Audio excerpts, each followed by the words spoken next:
আপনারা কি উদ্দেশ্যে আজকে এই প্রতিবাদ বিক্ষোভ কর্মসূচি অংশগ্রহণ করেছেন বা অবস্থান বিক্ষোভ করছেন? আজকে আমরা দীর্ঘদিন যাবৎ যা দেখছি কসবা গ্রামে খুব সুস্থ শৃঙ্খলা এবং সম্প্রীতি বজায় রেখে আমাদের গ্রাম পঞ্চায়েত অফিসটি চলে। বিগত সময়ে যে এমএলএ ছিলেন তিনি সেই সময়ে ওখানে বিডিও অফিস হওয়ার জন্য একটি বিল্ডিং হয়েছিল, সেই বিল্ডিংটি রয়েছে, বা রেজিস্ট্রি অফিস আমার নানগড়ে নেই, ওইখানটায় চলবে, এই কারণে ওই বিল্ডিংটি হয়েছিল।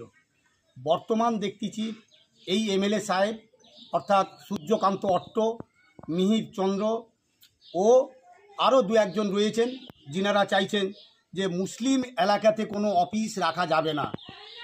এই নিয়ে আমাদের সেন্টিমেন্ট পুরো গ্রামের শুধু নয়, এই অঞ্চলের 22টি বুথেরই প্রতিটা মানুষের, যে এখানে মা বোনেরা যাওয়া আসা, সুষ্ঠু পরিবেশ রাখা এবং কোনো মতো এখানে কোনো দুর্নীতি নেই, এই কারণে আমাদের এখানে বিক্ষোভ, যাতে এই অফিস এখানে থাকে।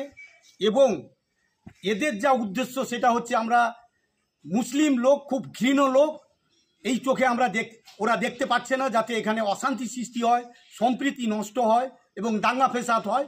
এর জন্য এটা একটা নতুন রাজনীতি আমাদের এমএলএ সাহেব এবং মিহিরচন্দ্র এরা শুরু করেছেন। এতে আমাদের যা হয় তাতে আমরা মোকাবিলা করব, যেমনভাবে মোকাবিলা করতে হয় এটা আমরা করব।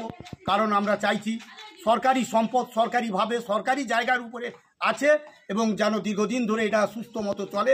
এর জন্য আমরা আন্দোলন সংগ্রাম করছি এবং আমাদের এই আন্দোলন সংগ্রাম চলবে। আপনার নাম? শেখ আব্দুল বারি আমার নাম। বাড়ি?